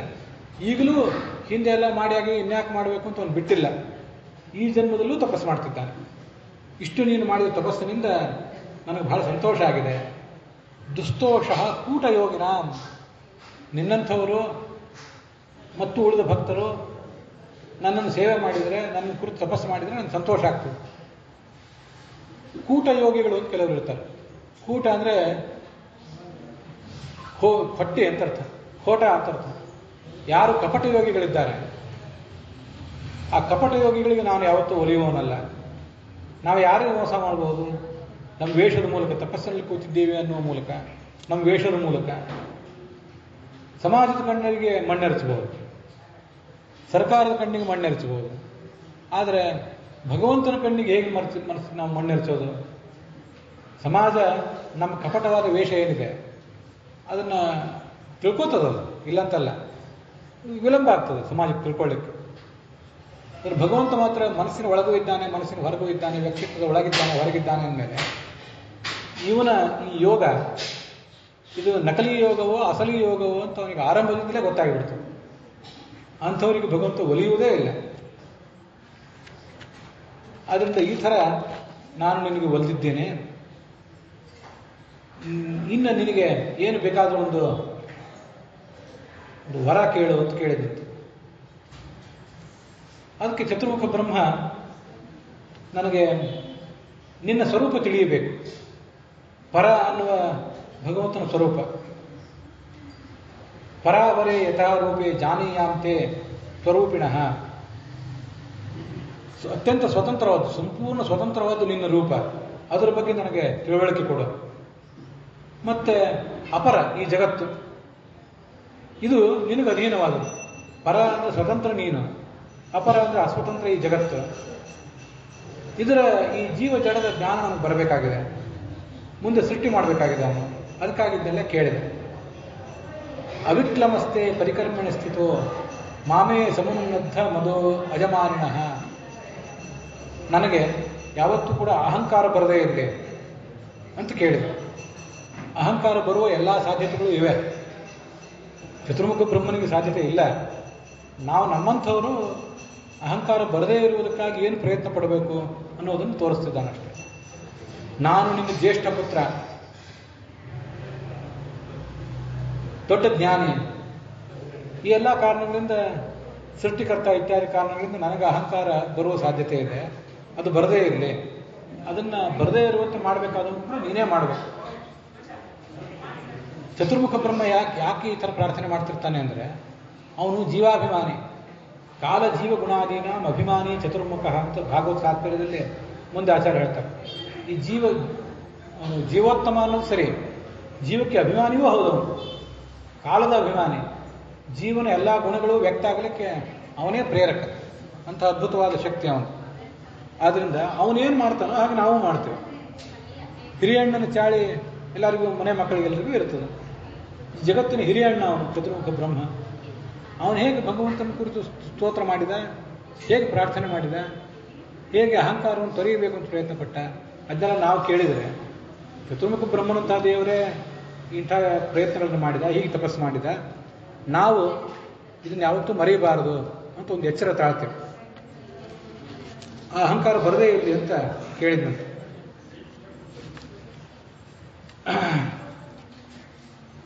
ಮುಂದೆ ಆ ಪರಮಾತ್ಮ ಅವನಿಗೆ ಈ ಚತುಶ್ಲೋಕಿ ಭಾಗವತವನ್ನು ಉಪದೇಶ ಮಾಡಿದ. ಇಡೀ ಭಾಗವತ 18,000 ಶ್ಲೋಕ ಉಳ್ಳದ್ದು. ಎಲ್ಲ ಶ್ಲೋಕಗಳನ್ನು ನಮಗೆ ಓದಲಿಕ್ಕಾಗೋದಿಲ್ಲ. ಬಹಳ ವಿವರವಾಗಿ ಕೇಳ್ತೀವಿ ಅಂತ ಕೂತರೂ ಕೂಡ ಕೆಲವು ಶ್ಲೋಕಗಳು ತಪ್ಪಿ ಹೋಗ್ತವೆ ನಮ್ಮ ಗಮನದಿಂದ. ಆದರೆ ಇಂಥ ಕೆಲವು ಶ್ಲೋಕಗಳನ್ನು, ಚತುಶ್ಲೋಕಿ ಭಾಗವತ ಅಂತ ಏನಿದೆ, ಇದೊಂದನ್ನು, ಈ 4 ಶ್ಲೋಕಗಳನ್ನಾದರೂ ಕೇಳಿದರೆ ಅಖಂಡ ಭಾಗವತವನ್ನು ನಮಗೆ ಕೇಳಿದಂತಾಗ್ತದೆ. ಅಹಮೇ ವಾಸಮಗ್ರೇಚ ನಾಣ್ಯತ್ಯ ಸತಸತ್ಪರಂ ತಸ್ಮಾದಹಂ ತ್ವಮೇತಚ್ಚ ಯೋವಶಿಷ್ಯೇತ ಸೋಸ್ಮ್ಯಹಂ. ಇದು ಅಲ್ಲಿ ಕಾಣಿಸುವಂಥ ಒಂದು ಶ್ಲೋಕ. ಸೃಷ್ಟಿಗೆ ಮೊದಲು ಸ್ವತಂತ್ರನಾಗಿ ಯಾರಿದ್ರು? ಭಗವಂತ ಒಬ್ಬನೇ ಇದ್ದ. ಸೃಷ್ಟಿ ಆದ ಮೇಲೆ ಮತ್ತೆ ಪ್ರಳಯ ಆದಮೇಲೆ ಯಾರು ಸ್ವತಂತ್ರರಾಗಿರ್ತಾರೆ? ಭಗವಂತ ಒಬ್ಬನೇ ಇದ್ದಾನೆ. ಉಳಿದವರೆಲ್ಲರೂ ಕೂಡ ಇದ್ದೂ ಇಲ್ಲದಂತೆ. ಉಳಿದವರು ಇದ್ದಾರೆ. ನಾವೇನು ಯಾವತ್ತೂ ಪೂರ್ಣವಾಗಿ ಜೀವ ನಷ್ಟ ಆಗಿ ಹೋಗೋದಿಲ್ಲ. ಜೀವನ ಶರೀರ ನಷ್ಟ ಆಗ್ತದೆ ಹೊರತು ಜೀವ ಎಂದೂ ನಷ್ಟ ಆಗೋದಿಲ್ಲ. ಆದರೆ ಸ್ವತಂತ್ರನಾದ ಭಗವಂತನ ಅಸ್ತಿತ್ವಕ್ಕೆ ಹೋಲಿಸಿ ನೋಡಿದರೆ ನಮ್ಮ ಅಸ್ತಿತ್ವ ಅನ್ನೋದು ನಗಣ್ಯ, ಶೂನ್ಯ. ಅದರಿಂದ ಯಾರೂ ಇರಲಿಲ್ಲ ಅಂತ ಹೀಗೆ ವರ್ಣನೆ ಮಾಡ್ತಾನೆ. ಆದ್ದರಿಂದ ಸೃಷ್ಟಿಕಾಲದಲ್ಲಿಯೂ, ಸ್ಥಿತಿ ಕಾಲದಲ್ಲಿಯೂ, ಪ್ರಳಯ ಕಾಲದಲ್ಲಿಯೂ ನಾನೇ ಸ್ವತಂತ್ರ ಅಂತ ಗೊತ್ತಾಗ್ತದೆ. ಉಳಿದವರು ಯಾರು ಕೂಡ ಸ್ವತಂತ್ರವಾಗಿ ಇರಲಿಲ್ಲ. ಯಹ ಅವಶಿಷ್ಯೇತ ಸೋಸ್ಮ್ಯಹಂ. ಉಳಿದವನು ಯಾರು? ಉಳಿದವನು ಅವನೊಬ್ಬನೇ. ಅದರಿಂದ ಅವನೊಬ್ಬ ಸ್ವತಂತ್ರ ಅಂತ ಗೊತ್ತಾಗ್ತದೆ. ಅಲ್ಲಿ ಆಚಾರ್ಯರು ಭಾಗವತ ತಾತ್ಪರ್ಯದಲ್ಲಿ ಅದರದ್ದೆಲ್ಲ ವಿವರಣೆ ಕೊಡ್ತಾರೆ. ವಿಷ್ಣುವರ ಅಧೀನಂ ಪ್ರಾಕ್ ಸೃಷ್ಟೇ. ಹಿಂದೆ ಅದು ಇರಲಿಲ್ಲ ಅಂತಲ್ಲ, ಭಗವಂತನಿಗೆ ಅಧೀನವಾಗಿತ್ತು. ಸೃಷ್ಟಿ ಆದಮೇಲೆ ಅವಾಗಲೂ ಭಗವಂತನ ಅಧೀನವಾಗೇ ಇತ್ತು. ಯಾವುದಾದ್ರೂ ಒಂದು ಕಾಲದಲ್ಲಿ ನಂದೆಲ್ಲ ಕೆಲಸ ಆಗಿ ಹೋಗಿದೆ, ಇನ್ನು ನಿನ್ನ ಹಂಗಿಲ್ಲ, ನಿನ್ನ ಹಂಗೇ ಬೇಡ ಅಂತ ಪರಮಾತ್ಮನನ್ನು ಬಿಟ್ಟು ನಾವು ದೂರ ಇರುವುದು ಸಾಧ್ಯವೇ ಇಲ್ಲ. ಎಲ್ಲ ಕಾಲದಲ್ಲೂ ಅವನಿಗೆ ನಾವು ಅಧೀನರಾಗೇ ಇರ್ತೇವೆ. ತಸ್ಯ ಸತ್ವ ಪ್ರವೃತ್ತಿಯಾದಿ ವಿಶೇಷಣ ಅಧಿಗಮ್ಯತೆ. ಈ ಜಗತ್ತಿನ ಪ್ರತಿಯೊಂದು ಸಣ್ಣ ಸಣ್ಣ ಚಟುವಟಿಕೆಯೂ ಕೂಡ ಅವನಿಂದಲೇ ಆಗಬೇಕಷ್ಟೆ. ಅದರ ಅಸ್ತಿತ್ವ ಅವನ ಅಧೀನ, ಅದರ ಕ್ರಿಯೆ ಅವನ ಅಧೀನ. ಅವನಿಲ್ಲದೆ ಹೋದರೆ ಇದ್ಯಾವುದು ಕೂಡ ಏನೂ ಆಗುವುದೇ ಇಲ್ಲ, ಯಾವ ಕಾಲಕ್ಕೂ ಆಗೋದಿಲ್ಲ. ಆದ್ದರಿಂದ ಅವನು ಸ್ವತಂತ್ರ ಅನ್ನಬೇಕು, ಈ ಜಗತ್ತನ್ನು ಅಸ್ವತಂತ್ರ ಅಂತ ಅನ್ನಬೇಕು. ತುಂಬ ಸರಳವಾದಂಥ ಒಂದು ತತ್ವ. ಸ್ವತಂತ್ರಂ ಅಸ್ವತಂತ್ರಂ ಚ ದ್ವಿವಿಧಂ ತತ್ವಮಿಷ್ಯತೆ.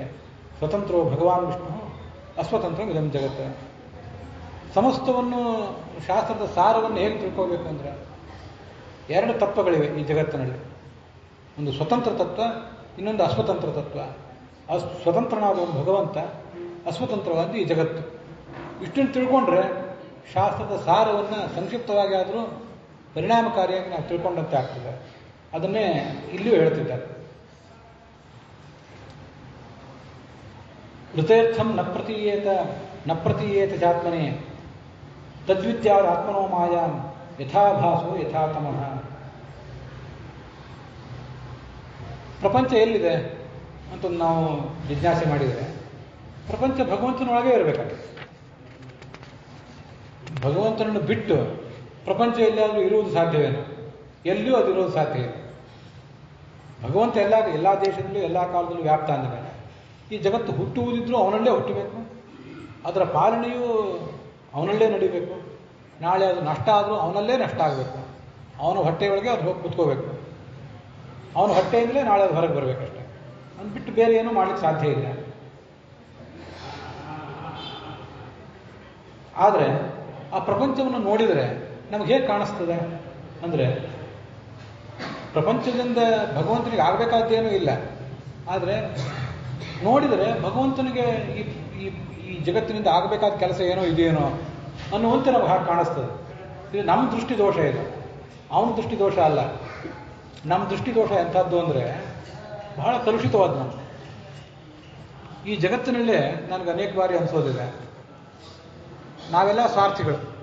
ಏನೇ ಮಾಡಿದರು, ಪ್ರವಚನ ಮಾಡಿದರು, ಮತ್ತೇನು ಪೂಜೆ ಮಾಡಿದರು, ಮತ್ತೇನೇ ಮಾಡಿದರು, ಅದ್ರ ಹಿಂದೆ ಒಂದು ಏನೋ ಉದ್ದೇಶ ಇಟ್ಕೊಂಡು ಅದರಿಂದ ಕೀರ್ತಿ, ಸ್ಥಾನ, ಮಾನ, ಧನ ಏನೋ ಬರಲಿ ಅಂತ ಉದ್ದೇಶ ಇಟ್ಕೊಂಡು ಮಾಡ್ತಿರ್ತೇವೆ. ಸಮಾಜ ಸೇವೆ ಮಾಡ್ತೇವೆ. ಅದರಿಂದ ನಮಗೊಂದು ಏನೋ ನಮ್ಮ ಜೀವಮಾನದಲ್ಲಿ ಯಾವುದೋ ರಾಜಕೀಯ ಉನ್ನತಿಯೋ, ಮತ್ತೊಂದು ಯಾವುದೋ ಉನ್ನತಿಯೋ ಬೇಕು, ಏನೋ ಪ್ರಶಸ್ತಿ ಬೇಕು, ಮತ್ತೊಂದೇನೋ ಬೇಕು. ಎಲ್ಲಿಯಾದರೂ ಯಾರಾದರೂ ಯಾವ ಅಪೇಕ್ಷೆಯೂ ಇಲ್ಲದೇನೆ ಅದನ್ನು ಮಾಡ್ತಿದ್ದಾರೆ ಅಂದರೆ ನಮಗೆ ನಂಬಲಿಕ್ಕೆ ಸಾಧ್ಯ ಆಗೋದು ಇಲ್ಲ. ಏನೋ ಒಳಗಿದೆ, ಮೋಸ ಇದೆ.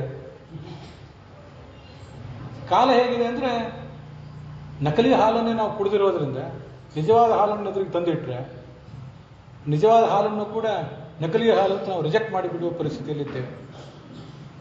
ಜಗತ್ತಿನಲ್ಲಿ ಯಾರ್ಯಾರೋ ನಮ್ಮ ಸುತ್ತಮುತ್ತಿರುವಂಥವ್ರು ಏನೇನೋ ಕೆಲಸ ಮಾಡ್ತಿರುವಾಗ ಎಷ್ಟೇ ನಿಸ್ವಾರ್ಥವಾಗಿ ಅವರು ಮಾಡಿದ್ರು ಅದನ್ನು ನಾವು ಅವಮಾನಿಸ್ತೇವೆ. ಯಾಕೆಂದರೆ ಸುತ್ತಮುತ್ತಲಿನ ವಾತಾವರಣವೇ ಹಾಗಿದೆ, ನಾವು ಹಾಗೆ ಇದ್ದೇವೆ. ಅಂಥವರಿಗೆ ಭಗವಂತನನ್ನು ನೋಡಿದರೆ ಭಗವಂತನನ್ನು ನೋಡ್ಲಿಕ್ಕೆ ಆಗ್ತದೋ ಇಲ್ಲೋ ವಿಷಯ ಬೇರೆ. ಭಗವಂತನ ಬಗ್ಗೆ ಕೇಳಿದರೆ ಅವನೇನೋ ಪಾಲನೆ ಮಾಡ್ತಿದ್ದಾನೆ, ನಾಶ ಮಾಡ್ತಿದ್ದಾನೆ, ಸೃಷ್ಟಿಸ್ತಿದ್ದಾನೆ ಅಂದರೆ ಏನೋ ಒಳಗಡೆ ಇರಬೇಕು. ಅವನದು ಒಳಗಡೆ ಏನೋ ಹಿಡನ್ ಅಜೆಂಡಾ ಇಟ್ಕೊಂಡು ಭಗವಂತ ಇದೆಲ್ಲ ಮಾಡ್ತಿರ್ಬೇಕು ಅಂತ ಅಜ್ಞಾನಿಗಳಿಗೆ ಅನಿಸಿಬಿಡ್ತದೆ. ಅಂಥವ್ರು ಏನು ಮಾಡ್ತಾರೆ, ಅದೇ ಮಾತನ್ನು ಇನ್ನೊಬ್ಬರು ಮುಂದೆ ಆಡ್ತಾರೆ. ವಸ್ತುತಃ ಅವನಿಗೇನೂ ಇಲ್ಲ. ಶಾಸ್ತ್ರಗಳನ್ನು ಗಮನಿಸಿದರೆ, ವೇದಾದಿ ಶಾಸ್ತ್ರಗಳನ್ನು ಓದಿದರೆ ಅದು ಸ್ಪಷ್ಟ ಆಗ್ತದೆ. ಸೃಷ್ಟ್ಯಾಧಿಕಂ ಹರಿರ್ನೈವ ಪ್ರಯೋಜನ ಅಪೇಕ್ಷಿತು ಕುರುತೆ ಕೇವಲ ಆನಂದ ಯಥೋನ್ಮತ್ತಸ್ಯ ನರ್ತನ. ಶಾಸ್ತ್ರಗಳನ್ನು ಓದಿದ ಬ್ರಹ್ಮಸೂತ್ರ ಭಾಷ್ಯದಲ್ಲಿ ಬರುವಂತಹ ಮಾತು ಈಗ ನಾ ಹೇಳಿದ್ದು. ಸೃಷ್ಟಿ ಪಾಲನೆ ನಾಶ ಇತ್ಯಾದಿಗಳನ್ನು ಭಗವಂತ ಮಾಡ್ತಾನಲ್ಲ, ಏನು ಉದ್ದೇಶ ಇಟ್ಕೊಂಡು ಮಾಡೋದಿಲ್ಲ. ಅವನ ಆನಂದದ ಉದ್ರೇಕ ಅಷ್ಟೇ ಇದೆ. ಯಥಾ ಉನ್ಮತ್ತಸ್ಯ ನರ್ತನ. ಹುಚ್ಚಿ ಹಿಡಿದವರು ಕೆಲವು ಕಡೆ ನರ್ತನ ಮಾಡ್ತಿರ್ತಾರೆ, ಹಾಡ್ತಿರ್ತಾರೆ. ಅವ್ರು ಯಾತಕ್ಕಾಗಿ ಮಾಡ್ತಾರೆ? ಅವ್ರಿಗೆ ಯಾರಾದರೂ ಸ್ಥಾನಮಾನ ಕೊಡಲಿ, ಅವ್ರಿಗೇನಾದರೂ ಪ್ರಶಸ್ತಿ ಕೊಡಲಿ ಅಂತ ಉದ್ದೇಶ ಇಟ್ಕೊಂಡು ಮಾಡ್ತಿರ್ತಾರ? ಇಲ್ಲ. ಅದು ಮಾಡೋರು ಯಾರು ಅಂದರೆ, ಭಾಗವತದಲ್ಲೇ ಹಿಂದೆ ಕೆಲವು ಮಾತು ಬಂದಿದೆ.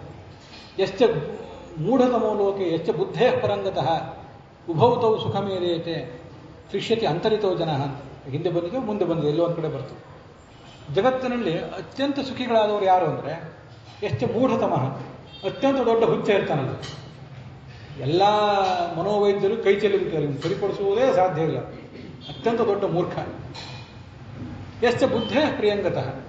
ತಿಳ್ಕೊಳ್ಬೇಕಾದ್ದೆಲ್ಲವನ್ನು ತಿಳ್ಕೊಂಡು ಕೃತಕೃತ್ಯನಾಗಿ ಹೋಗಿದ್ದಾರೆ. ಇವರಿಬ್ಬರು ಭಾರಿ ಸುಖವಾಗಿ ಬದುಕ್ತಾರಂತೆ. ನಮ್ಮಂಥವ್ರು ನಡುವೆ ಇದ್ದೇವಲ್ಲ, ಎಡಬಿಡಂಗಿಗಳಾಗಿ ನಾವು ಕ್ಲಿಶ್ಯತೆ, ನಾನಾ ಥರದ ಕ್ಲೇಶಗಳಿಗೆ ಒಳಗಾಗ್ತೇವೆ. ಹುಚ್ಚನಾದವನು ಯಥಾ ಉನ್ಮತ್ತಸ್ಯ ನರ್ತನ ಅಂತ ಬಂತಾರೆ, ಅದಕ್ಕಾಗಿ ಹೇಳಿದೆ. ಅತ್ಯಂತ ಹುಚ್ಚನಾದವನು ಒಂದು ಮೂಲೆಯಲ್ಲಿ ಕೂತು ಹಾಡ್ತಿರ್ತಾನೆ.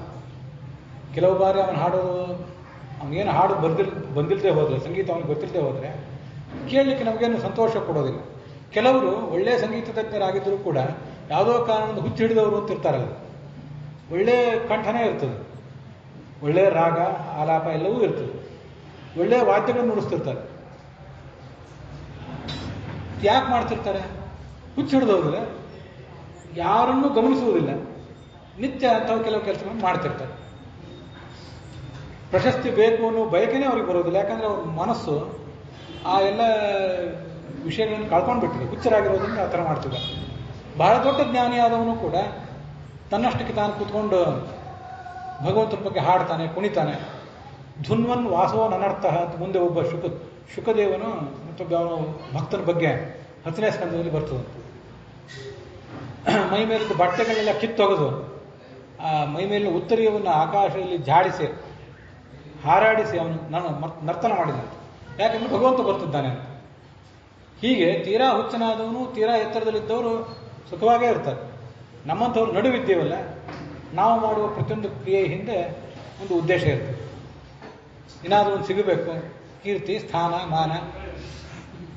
ಎಲೆಮರೆಕಾಯಿ ಅಂತ ಇದ್ದಾರೆ ಅವರು ಅಂತ ಯಾರ್ದಾರ ಬಗ್ಗೆ ಹೇಳಿದರೆ, ಕೊನೆಗೆ ಮನುಷ್ಯನ ಸ್ವಭಾವ ಹೇಗೆಂದರೆ, ನನ್ನನ್ನು ಸಾವಿರಾರು ಜನ, ಲಕ್ಷಾಂತರ ಜನ, ಕೋಟ್ಯಂತರ ಜನ ಗುರುತಿಸದೇ ಇದ್ರೂ ಪರವಾಗಿಲ್ಲ, ಎಲೆಮರೆಕಾಯಿ ಅಂತ ಇದ್ದಾನೆ ಅಂತ ಒಂದು 4 ಜನ ಗುರುತಿಸಿದ್ರೆ ಸಾಕು ಅಂತ ರಿಕಗ್ನಿಷನ್ ಹಂಬಲ್. ಕೀರ್ತಿ ಶನಿ ಅಂತಿರ್ತಾರೆ. ಈ ಶನಿ ಏನು ಮಾಡೋದು? ಕೀರ್ತಿಯನ್ನು ದೊಡ್ಡ ಶನಿ, ರಿಕಗ್ನಿಷನ್ನ ಹಂಬಲ.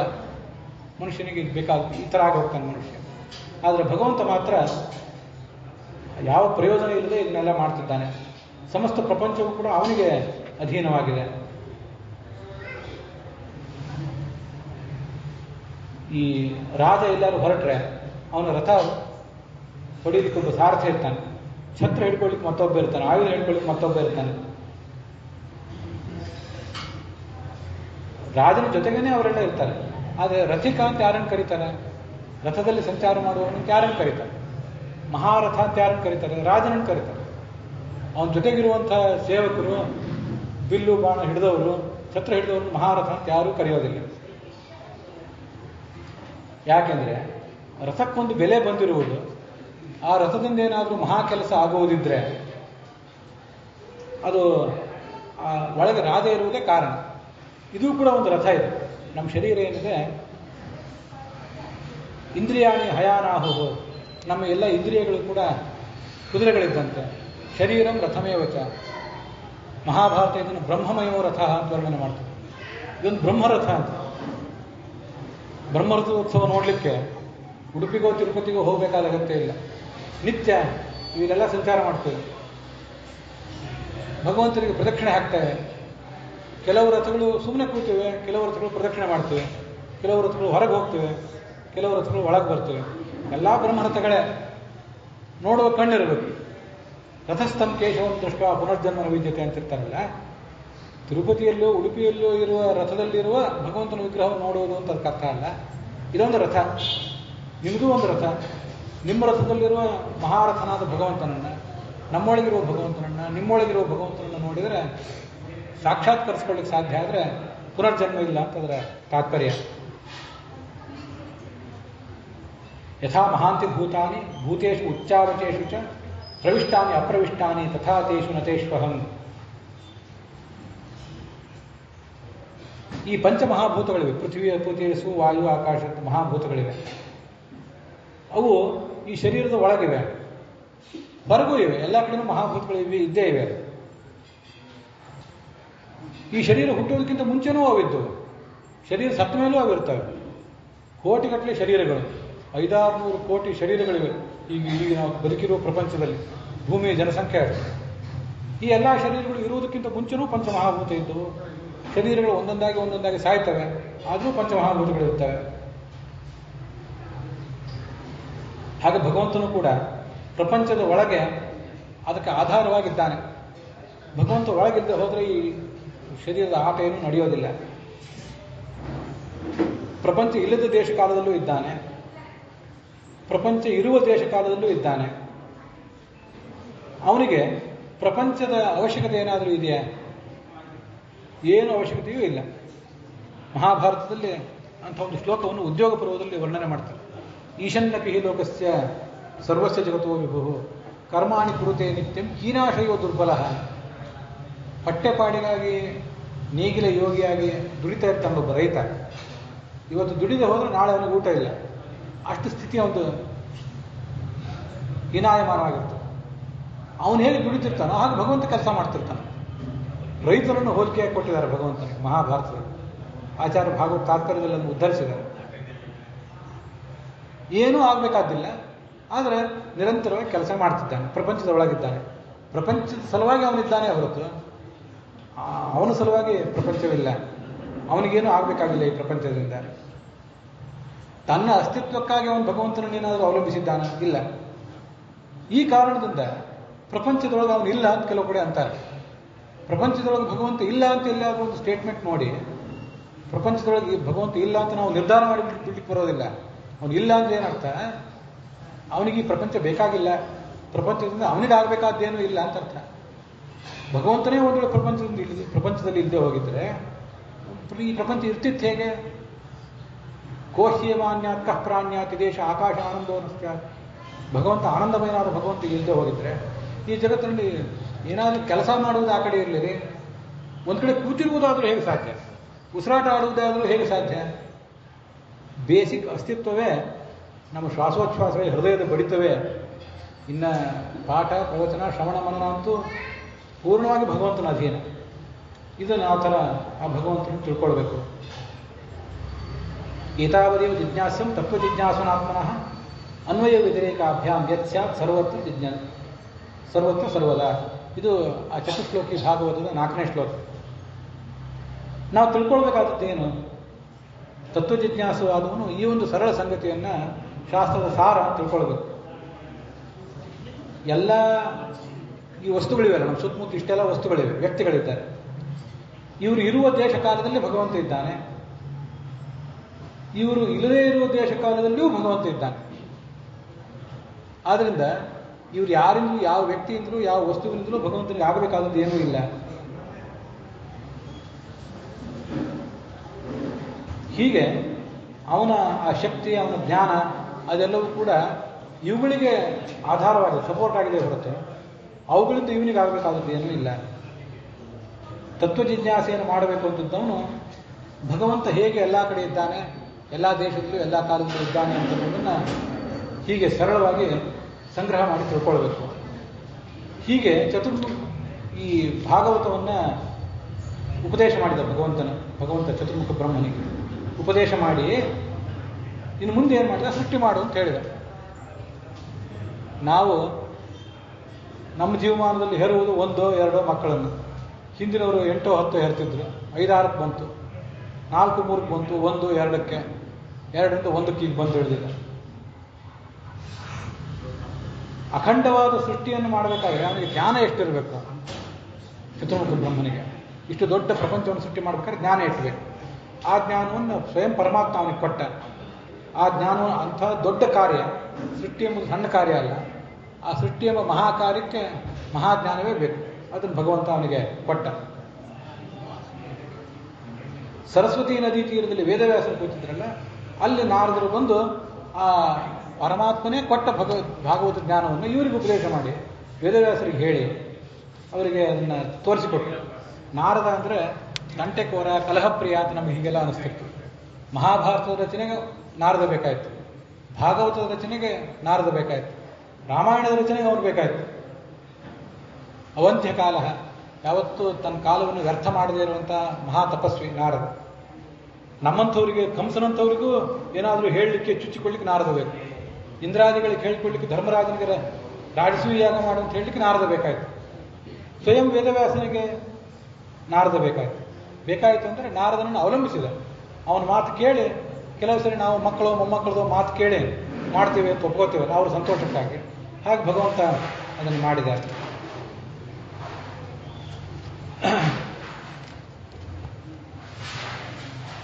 ಆ ಭಗವಂತನ ಸೃಷ್ಟಿ ಕಾರ್ಯ ಪ್ರಜಾಪತಿಗಳು, ಮನುಗಳು, ದೇವತೆಗಳು, ಋಷಿಗಳು, ಪಿತೃಗಳು, ಗಂಧರ್ವರು, ಸಿದ್ಧರು, ಚಾರಣರು, ವಿದ್ಯಾಧರರು, ಅಪ್ಸರೆಯರು, ರಾಕ್ಷಸರು, ಪಿಶಾಚರು, ಭೂತರು, ಖಗ ಆಕಾಶಗಾಮಿಗಳಂಥ ಪಕ್ಷಿಗಳು, ಮೃಗಗಳು, ಪಕ್ಷಿಗಳು ಎಲ್ಲವನ್ನೂ ಕೂಡ ಹೀಗೆ ಭಗವಂತ ಸೃಷ್ಟಿ, ಚತುರ್ಮುಖ ಬ್ರಹ್ಮ ಸೃಷ್ಟಿ ಮಾಡಿದ. ಅದೆಲ್ಲವೂ ಕೂಡ ಭಗವಂತನ ಸೃಷ್ಟಿ ಕಾರ್ಯವೇ. ತತಃ ಕಾಲಾಗ್ನಿರುದ್ರಾತ್ಮ ಸೃಷ್ಟಮಿದಮಾತ್ಮನಃ ಸನ್ನಿಯಚ್ಛಂತಿ ತತ್ಕಾಲೇ ಘನಾನೀಕಮಿವಾನಲಃ. ಚತುರ್ಮುಖ ಬ್ರಹ್ಮನ ಮೂಲಕ ಸೃಷ್ಟಿ ಮಾಡಿಸಿದ. ಮುಂದೆ ಆ ಪ್ರಪಂಚವನ್ನು ಈ ಭಗವಂತ ತಾನೇ ನಾಶ ಮಾಡ್ತಾನೆ. ಒಬ್ಬನ ಮೂಲಕ ಒಬ್ಬನ ನಿಮಿತ್ತವನ್ನಾಗಿ ಮಾಡಿಕೊಂಡು ಸೃಷ್ಟಿ ಮಾಡ್ತಾನೆ, ಮತ್ತೊಬ್ಬನನ್ನು ನಿಮಿತ್ತವನ್ನಾಗಿ ಮಾಡಿಕೊಂಡು ಈ ಜಗತ್ತನ್ನು ಅವನು ನಾಶಪಡಿಸ್ತಾನೆ. ಇದು ಒಬ್ಬನೇ ಭಗವಂತನೇ ಮಾಡುವಂಥ ಒಂದು ಲೀಲಾ ಇದೆ. ಭಾಗವತ ತಾತ್ಪರ್ಯದಲ್ಲಿ ಆಚಾರ್ಯರು ಅದಕ್ಕೆ ಸಂಬಂಧಪಟ್ಟಂತಹ ಪುರಾಣ ಶ್ಲೋಕಗಳನ್ನು ಹೇಳ್ತಾರೆ. ಮತ್ಸ್ಯಾದಿರೂಪಿ ಕೋಶಯತಿ ನೃಸಿಂಹೋ ರುದ್ರ ಸಂಸ್ಥಿತ ವಿಲಾಪೈ ಬ್ರಿಂಚಸ್ಥಃ ಸೃಜತೆ ವಿಷ್ಣುರವ್ಯಯ. ಪಾಲನೆ ಮಾಡ್ತಾನೆ ಭಗವಂತ ಅಂತ ಕೇಳುತ್ತೇವಲ್ಲ, ಯಾವ ರೂಪದಿಂದ ಪಾಲನೆ ಮಾಡ್ತಾನೆ ಅಂದರೆ ಮತ್ಸ್ಯ, ಕೂರ್ಮ ಮೊದಲಾದ ರೂಪಗಳಿಂದ ಪಾಲನೆ ಮಾಡ್ತಾನೆ. ಒಂದು ಅಪೂರ್ವ ತತ್ವ. ಪಾಲನೆ ಮಾಡ್ತಾನೆ ಭಗವಂತ ಅಂತ ಗೊತ್ತು. ಯಾವ ರೂಪದಿಂದ ಅಂದರೆ ಮತ್ಸ್ಯ ಮೊದಲಾದ ರೂಪಗಳಿಂದ ಪಾಲನೆ ಮಾಡ್ತಾನೆ. ಸಂಹಾರ ಮಾಡ್ತಾನೆ ಯಾವ ರೂಪದಿಂದ ಅಂದರೆ ರುದ್ರ ಸಂಸ್ಥಿತ, ರುದ್ರನಲ್ಲಿ ನರಸಿಂಹ ಎಂಬ ರೂಪದಿಂದ ಇದ್ದು ಈ ಜಗತ್ತನ್ನು ಆತ ನಾಶದ ಕಡೆ ತಗೊಂಡು ಹೋಗ್ತಾನೆ. ಚತುರ್ಮುಖ ಬ್ರಹ್ಮನಲ್ಲಿದ್ದು ಜಗತ್ತನ್ನು ಸೃಷ್ಟಿಸ್ತಾನೆ. ಒಬ್ಬನೇ ನಾಶರಹಿತನಾದ ಭಗವಂತನೇ ಈ ಎಲ್ಲ ಕಾರ್ಯಗಳನ್ನು ಮಾಡ್ತಾನೆ ಅಂತ ವಾಮನ ಪುರಾಣದ ಒಂದು ಮಾತು.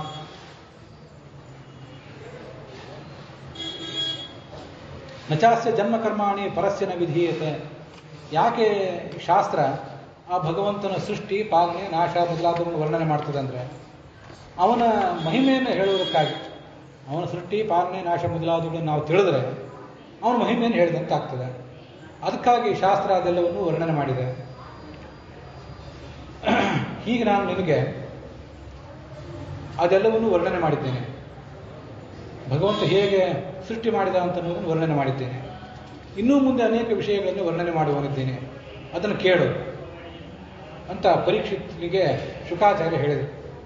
ಶೌನಕರು ಆ ಕಥೆಯನ್ನೆಲ್ಲ ಸೂದ ಪುರಾಣಿಕರ ಮೂಲಕ ಕೇಳಿದರು. ಮೈತ್ರೇಯ ಮತ್ತು ವಿದುರರ ಭೇಟಿಯಾಯಿತು. ಮೈತ್ರೇಯ ಅಂದರೆ ವೇದವ್ಯಾಸರ ಸಹಾಧ್ಯಾಯಿ. ವೇದವ್ಯಾಸರು ಅವರು ಇಬ್ಬರನ್ನು ಕೂಡ ಗೆಳೆಯರು ಅಂತ ಹೇಳ್ತಾರೆ. ವಿದುರನಿಗೂ ಮೈತ್ರೇಯನಿಗೂ ಭೇಟಿ ಎಲ್ಲಿ ಆಯಿತು, ಆ ಕಥೆಯನ್ನು ಒಂದಿಷ್ಟು ಹೇಳು ಅಂತ ಕೇಳಿದರು. ಆಗ ಸೂತರು ಅದನ್ನು ಹೇಳ್ತೇನೆ, ನಿನ್ನ ಅಪೇಕ್ಷೆಗೆ ಅನುಸಾರವಾಗಿ ಅದನ್ನು ಹೇಳ್ತೇನೆ ಕೇಳು ಅಂತ ಹೇಳಿದರು. ಅದನ್ನು ಮುಂದೆ ಆ 3ನೇ ಸ್ಕಂದದಲ್ಲಿ ನೀವೆಲ್ಲರೂ ನೋಡೋರಿದ್ದೀರಿ.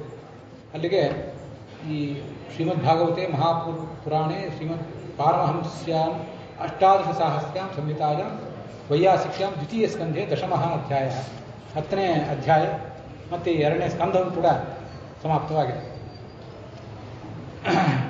ಇಲ್ಲಿಯವರಿಗೆ 3 ದಿವಸ ಯಥಾಶಕ್ತಿ ಯಥಾ ಸಮಯ ನಮಗೇನು ಅನುಕೂಲ ಸಿಕ್ಕಿತ್ತು ಅದಕ್ಕನುಗುಣವಾಗಿ ಈ ಭಾಗವತದ 2ನೇ ಸ್ಕಂಧದ ಶ್ರವಣ ನೀವೆಲ್ಲರೂ ಕೂಡ ಮಾಡಿದ್ದೇವೆ.